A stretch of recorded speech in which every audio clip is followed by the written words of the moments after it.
女扮男装的太医第一次服侍王爷沐浴，他尴尬的不敢直视对方，就连脱衣服也都无从下手。王爷看着田七扭捏的模样，忽然间竟觉得她像个姑娘一样。想到这里，王爷连忙将田七赶了出去。殊不知正合对方的意，如果再继续待下去，田七的脸马上就成猴屁股了，到时候还有可能被识破身份。次日清晨，王爷体察完民情，准备回府，看到一旁的田七，想到她娘里娘气的样子，顿时嫌弃不已，当即下令让他跟着马车走回去。田七瞬间无语，好不容易才建立的信任，就因为没有服侍好沐浴泡汤了。谁知下秒竟遇到蒙面刺客，王爷从马车中飞身而出，直接以一敌十，而一旁的田七则被吓得躲在马车下面。就在这时，一名刺客被打倒在地，正好发现田七，二话不说就上前刺杀。危难之际，田七立马跑向王爷寻求保护，岂料脚下绊到尸体，当即朝前摔去，好巧不巧的替王爷挡下远处的暗箭。王爷看着昏迷的田七，顿时担心不已。刺客见状准备趁机偷袭，谁知下秒援军及时赶到，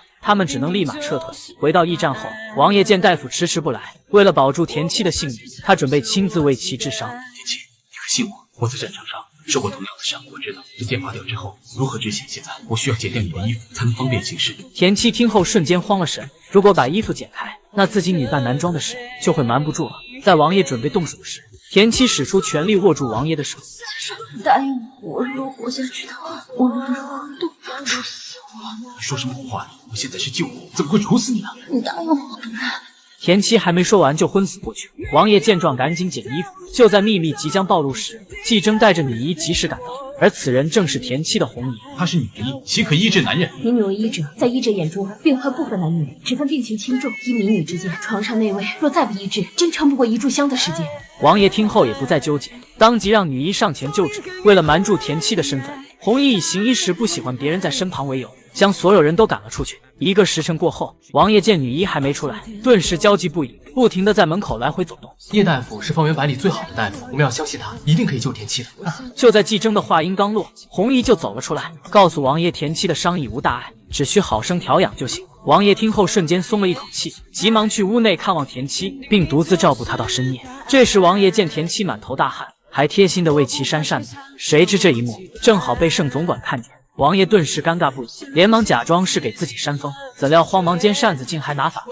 谁能想到，一向以无情冷酷著称的战场罗刹，也会有这样温柔又可爱的一面，真的是让人大开眼界。经过王爷没日没夜的照顾，田七终于醒了过来。红衣气愤地走上前训斥：“你这丫头为何如此莽撞？省捏就在结帅，你忘了自己为什么进戚府吗？啊，你岂可这般不爱惜自己的性命？我真的没想救他，我那是被绊了一脚。”田七说完，忽然想起自己在昏迷前，王爷拿剪刀剪他的衣服，那是不是自己的身份已经暴露了？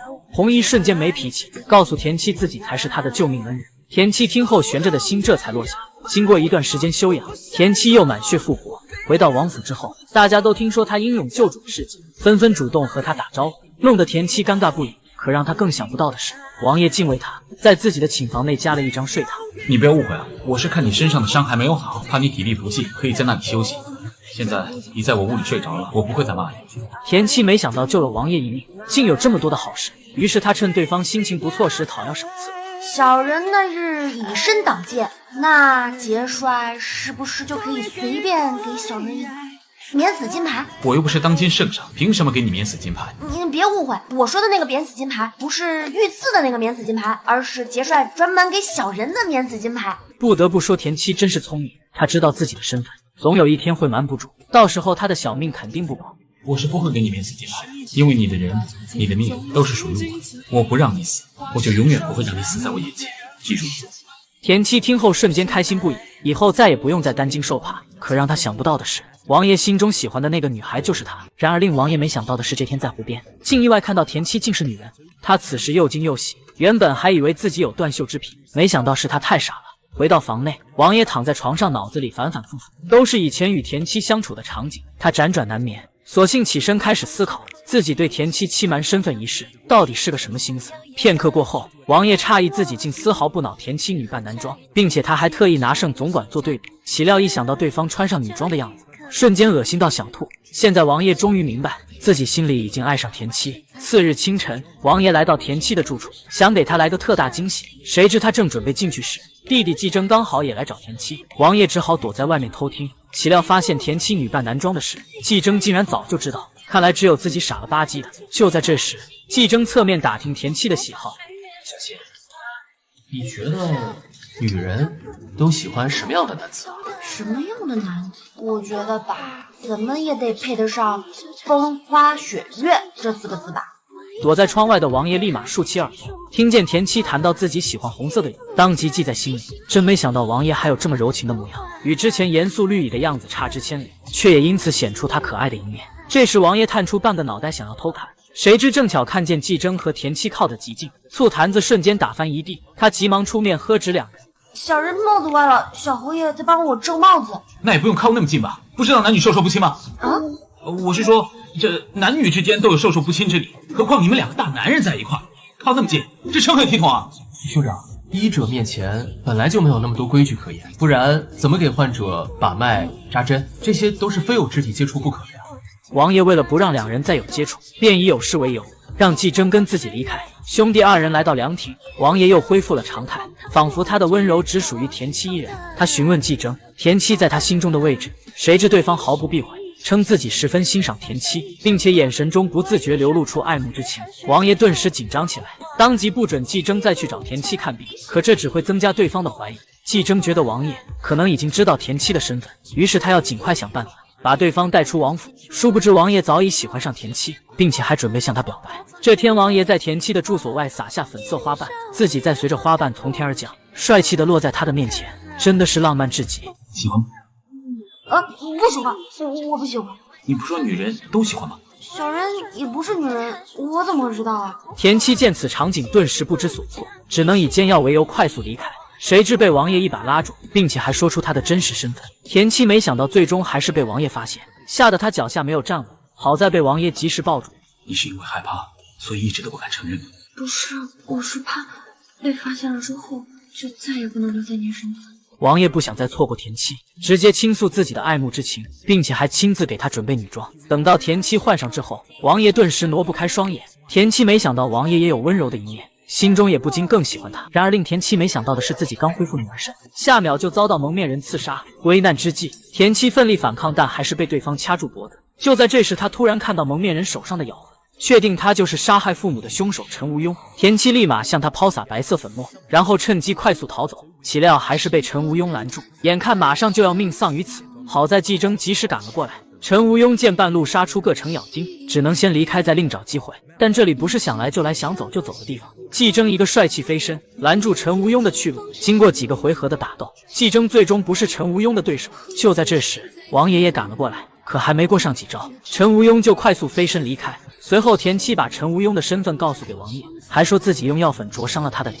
王爷听后立马让盛总管安排侍卫细查街上的每间药房，这次一定要抓住陈无庸。可让王爷想不到的是，一个惊天秘密即将浮现。陈无庸在逃跑之后，并没有故意躲起来，而是将王爷引到一处偏僻的地方。为何要杀田七？你看他到底有什么恩怨？